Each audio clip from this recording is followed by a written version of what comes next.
Welcome back, everyone. Today, we're diving into a quick and handy guide on how to disable the automatic conversion of emoticons to emojis on Discord using a PC. If you're not a fan of this feature, it only takes a few seconds to switch it off. So, let's get started. First, open Discord.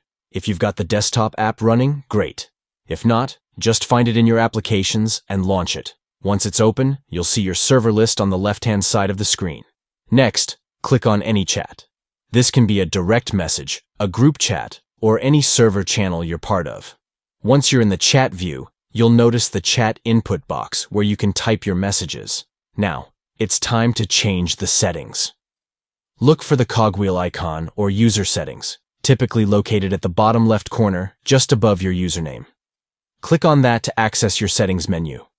Scroll down the list in the settings until you find the Text and Images option on the left sidebar.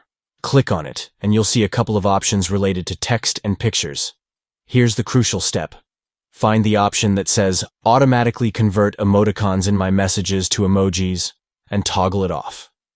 And that's it. You've successfully disabled the automatic conversion of emoticons. Now when you type, your messages will remain in their original emoticon form. Thanks for watching. If you found this guide helpful, don't forget to hit that like button and subscribe for more Discord tips and tricks. Happy chatting!